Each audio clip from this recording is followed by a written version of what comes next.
I am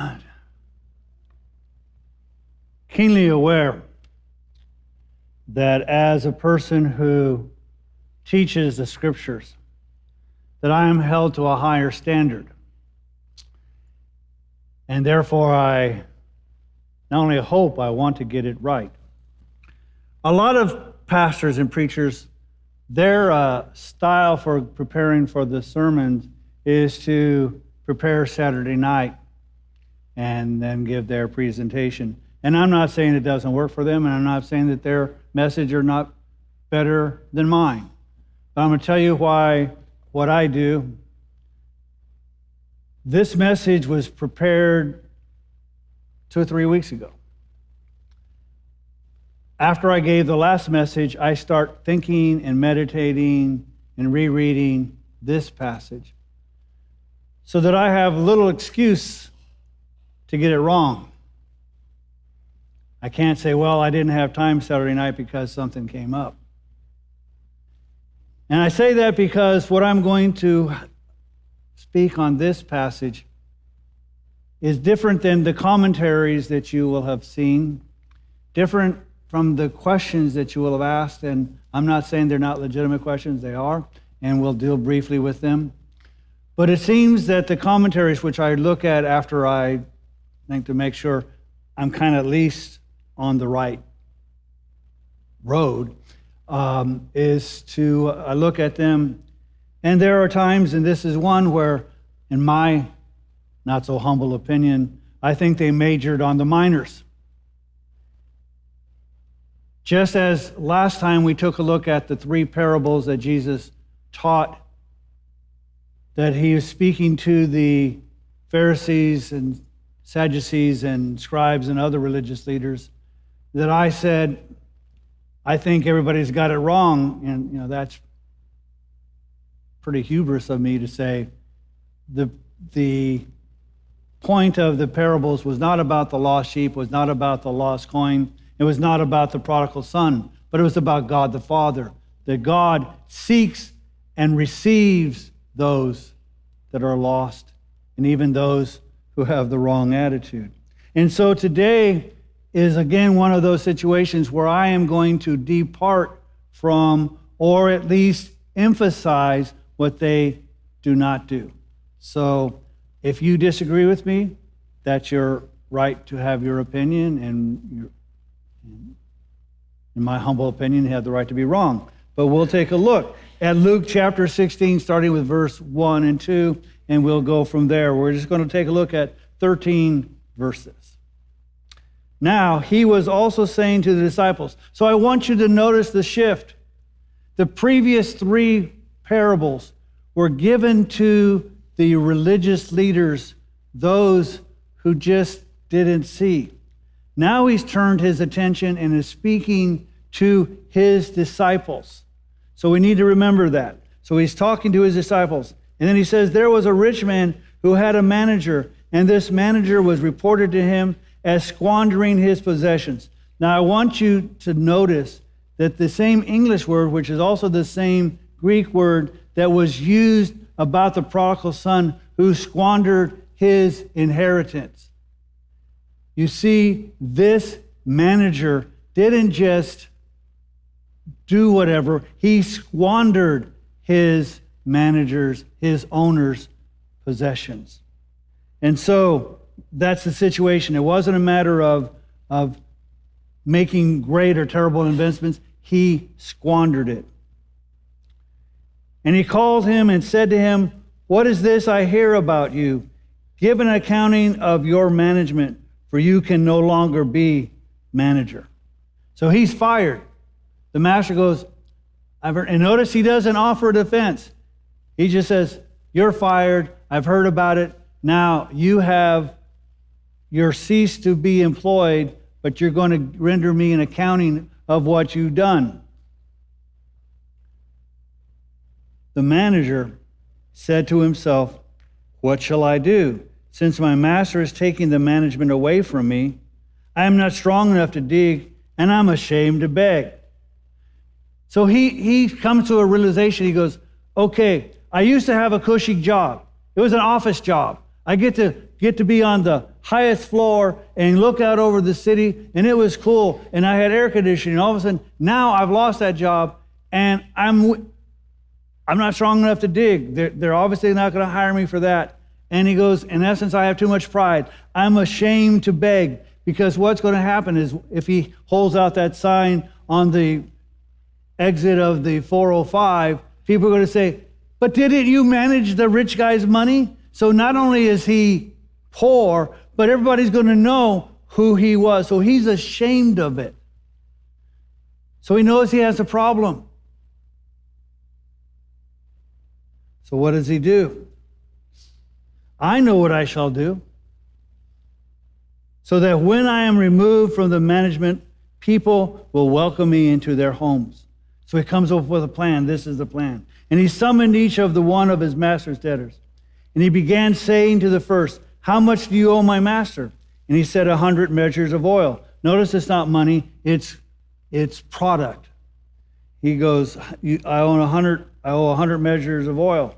And he said to him, take your bill and sit down quickly and write 50. He cut it in half. Then he said to another, how much do you owe? And he said, 100 measures of wheat. And he said to him, take your bill and write down 80. Now, I want you to first understand that he just gave two examples. The mismanaging manager did this to all the debtors. Now, why would he do that? We're going to see, but the reason he would do it is that you might forgive one or two people, but the odds are greater if you forgive everyone that somebody's going to treat you well, that somebody's going to appreciate what you've done. And so his plan is in essence to forgive, so that when he's out of a job, people will look kindly on him and help him out. And his master praised the unrighteous manager because he had acted shrewdly. Now, here's the problem that everybody takes a look at. They go, yeah, but he ripped off the master. Well, if he's worried about ripping off the master, he wouldn't have squandered the money to begin with. It's a little late to be ethical. Next, I want you to notice that some people will say, well, it just bothers me that this guy is, and that he's going to get praised for it. So some people come up with an explanation and say, well, what he did was he reduced his commission. Now, we lawyers call that assuming facts not in evidence. There is nothing in this parable that says he did that. He reduced the bill that the master was owed. And everybody's going, yeah, but I don't understand, I don't get it. It's because we're starting to major on the minors. The point isn't, here's the point. And his master praised the unrighteous manager because he had acted shrewdly. For the sons of this age are more shrewd in relationships to their own kind than the sons of light. The point is not that the mismanagement reduced all these things. The point is that the people of this world know how to act in this world, but the people who are in the kingdom don't have a clue. He's saying, this guy goes, okay, I have a problem. I can't work hard and I don't want to beg. So I'm going to forgive everybody, so that when I forgive everybody, somebody or some somebodies or a number of somebodies will treat me kindly and I'll have a decent life. He says he's acting shrewdly. And you can see that in worldly. You can go to any job you've ever had. And some people will act shrewdly. And shrewd to me is a little kind of negative, but it's also a sense of being keen or being specific on that you're astute in what you're doing. And there are some people who they think they're shrewd or astute, And they're not. And I'll tell you why they're not. Because you know at your office or your workplace, there are some people who do what people call suck up. Or the less nice term, brown nose. And everybody goes, you're only doing that to get ahead. Well, that's not so shrewd, because everybody knows why you're doing it. And probably the boss knows why you're doing it. A shrewd person says, how is it that I get ahead? How is it that I become successful? And they place their time and efforts in doing that. Politicians will act shrewdly. They'll see what the political winds are or what the culture is doing, and they'll jump out in front and say, follow me. Well, you didn't have a clue beforehand. You just want to get in the lead of the pack. Or you'll have businesses who will act shrewdly, and they will eliminate the competition so that they have no competition, so that their business will thrive and succeed. And Jesus' point is, the people of this world know how to treat one another, know how to get ahead, know how to do these things, but the children of the light, the children of the kingdom, just seem to not have a clue. So, I'm going to give you some clues.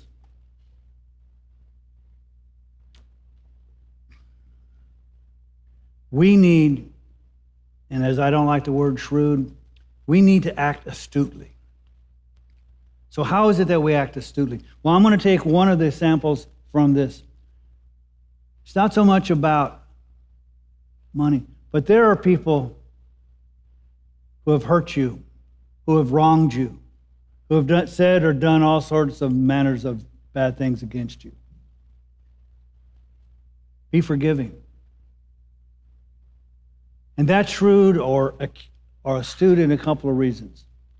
Number one, if you are a forgiving person, odds are people that you have been being forgiving will also forgive you. Now, there'll be a couple of people who will hold on and won't be forgiving because you have. That's just kind of the nature. But when you're forgiving to everybody, the odds are most people are going to see you as someone they want to be around. It's also in your best interest, and I'll tell you why. When Jesus was asked, well, teach us to pray, part of that prayer is, forgive us our debts as, the same as, we have forgiven our debtors. You see, we have a tendency to forget the tension. Yes, we are saved by grace, and by grace alone, and that is the only way that we enter heaven.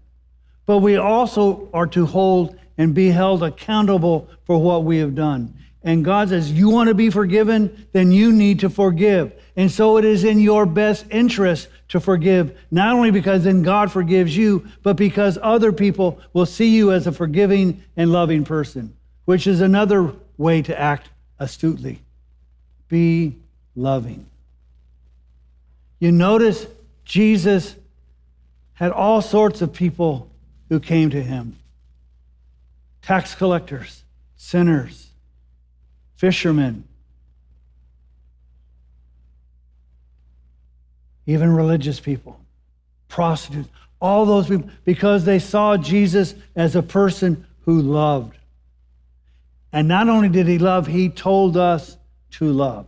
And he told us not only to love our neighbor as ourselves, as the Old Testament says, and he told us also to love our enemy and to pray for those who persecute us. He told us to love each other as he has loved us and given himself for us.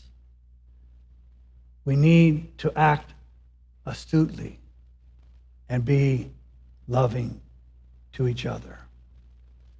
Because as Jesus said, they will know that you are my disciples because you have love for one another. And there are all other kinds of ways that we can act shrewdly or astutely, and we ought to do those things because it's the right thing. So he goes, and I say to you, make friends for yourselves by means of wealth of unrighteousness, so that when it fails, they will receive you into eternal dwellings. Jesus is saying, use your money. to do good things. So that when you do good things, people will see you as a person who is a giver. Now, the interesting thing when Jesus tells us about giving, he usually doesn't say, well, give to, as he said previously, don't give to somebody, don't ask them to dine with you if they can turn around and invite you to their party. He says, invite those, feed those who cannot repay. Acting astutely in spiritual matters is not investing in those who can return to you, but investing in those who can't return to you, because that's what your Father does.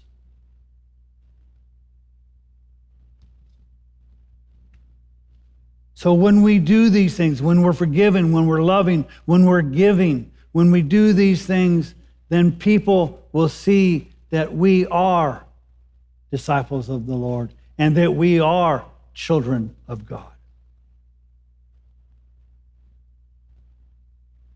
It's interesting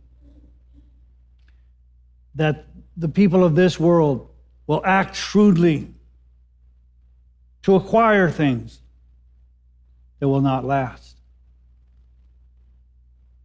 Bill Gates is a very rich man. So rich that he can give billions of dollars away and still have billions. But there will come a time that he will not be able to take one dime with him. Well, he'll probably have a better casket than me. But we're both going to end up dead. Unless Jesus comes first. I don't know where his final destination is. I don't pretend to be God. I don't pretend to know. But I know he can't buy his way into heaven. Because Jesus paid it all. And so, we need to be those people who are shrewd in our dealings in spiritual matters. We should spend at least as much time on spiritual matters as we do temporary earthly matters. Because let's face it, temporary is just that, temporary. Eternal is forever.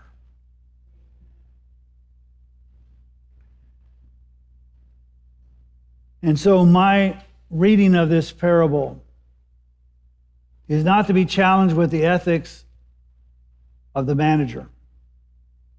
And it's not to be challenged by the praise of the master, but to see what Jesus is teaching you and me, to be astute in spiritual things. And then he's going to make it clear in verse 13. He says, no servant can serve two masters, for he will either hate the one and love the other, or else he will be devoted to one and despise the other. You cannot serve God and wealth. Notice he didn't say, well, you can serve God 80% and wealth 20%, or you can get close to 50-50 or 99-1. He's saying it's one or the other. You can serve wealth or you can serve God. By serving God, he can give you wealth. And there are very few people I've known, but there have been some who have been richer than most. They're not Bill Gates rich, and their belief that God blessed them in finances so that they could bless other people with their finances. Just as some people feel that they need to teach children Bible stories and whatever so that they can invest themselves and make sure that was his ministry. But he acknowledged that God gave him the ability to make money, not for him to hold it, but for him to invest it in others. The scriptures say, which is often misquoted, The scripture says the love of money is the root of all evil. It doesn't say money. It says the love of money. And money will have a way of corrupting us. It's shiny. It allows us to get things that we ordinarily might not be able to get. It allows us to have positions that we might not ordinarily have. And so it's seductive. And God knows that it's seductive. So he says, you need to serve me or wealth. Choose. The mismanaging manager chose wealth and squandered it. God is teaching us to be shrewd in spiritual matters. Now, he doesn't say this in this parable, but I'm going to bring it up anyway. You are a manager. God has given you things. God has given you life. God has given you blessings. God has given you homes and families and whatever else that God has blessed you with.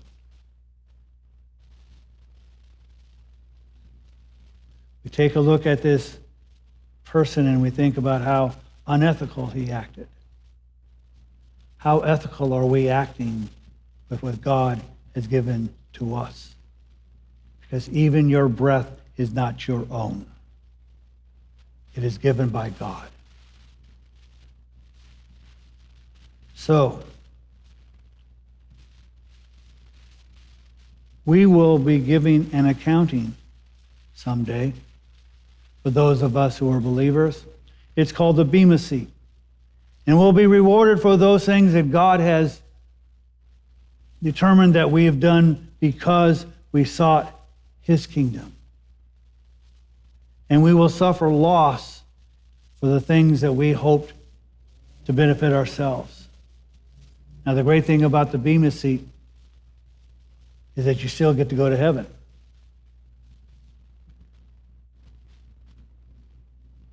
And being in heaven by the skin of your teeth is still better than not being. Just saying.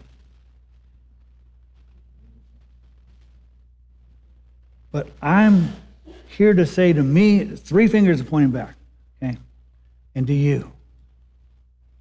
If we are to give an accounting,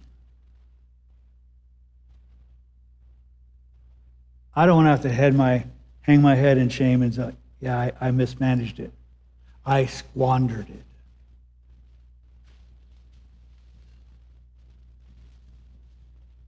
We tend to think that heaven is the great communist state in the sky, where everybody is treated the same.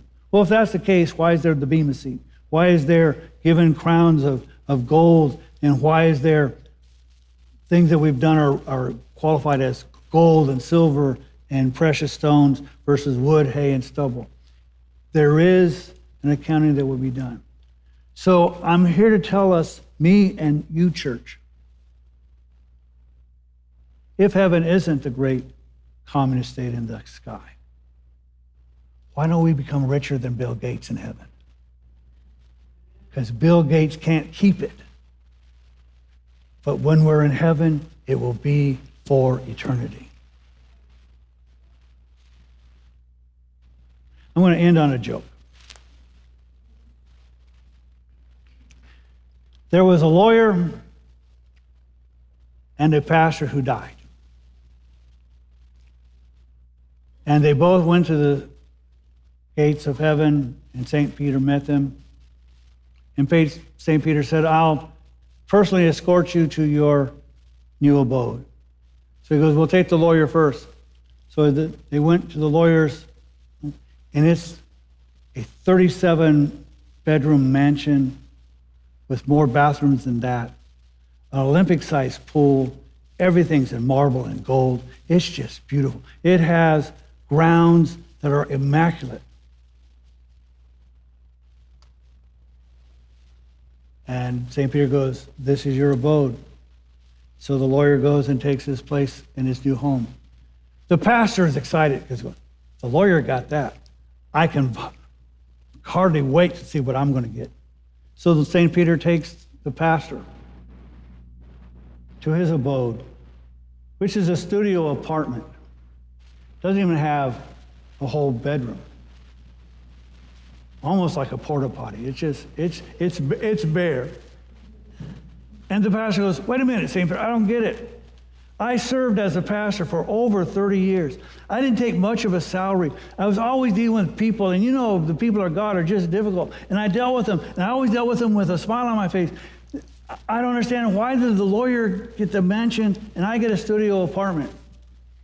And St. Peter says, because the lawyer is the only one we have in heaven. We have hundreds of thousands of you pastors. So, I don't know what you're going to be entitled to, and I don't know what I'm going to be entitled to. But I want to tell you this. Let's be shrewd in our spiritual matters. Let's think, just as a business person might think, how do I advance my business? That we might think, how do I advance the kingdom? Yeah, I'm tired. And it's Sunday morning, and maybe I'll go to church, and maybe I'm not. Do you think the business owner says, I'm tired? No. He's going to go to his business and work it. For those of you who love the Dallas Cowboys, and I don't. But for those of you who do, the owner of the Dallas Cowboys, who is now a billionaire because he owns the Dallas Cowboys, said when you're the owner of a business, you will sweep the floors to make sure your business is successful. We need to do that when it comes to the kingdom of God. There is no job too low, no job too high, no job that you're not qualified, and no job that you are qualified. When God calls you, he makes you able to do. Be shrewd. Think about the opportunities. You see, my wife has an advantage over many of you. She's got to put up with me. So I'm pretty convinced that during the 1,000-year kingdom, she's going to get a nice house on the beach, someplace like in Malibu or whatever. As I often say, I'll get a 7-Eleven in Barstow. But it's okay, because she's at Bakersfield, yeah. Well, Bakersfield's starting to get bigger. Well, so is Barstow. Sometime that we don't know of. But be shrewd, be keen, be astute in the business of God. Because I may be wrong, that heaven may be the great communist state in the sky. But I do know that we will all give an accounting before the Bema seat.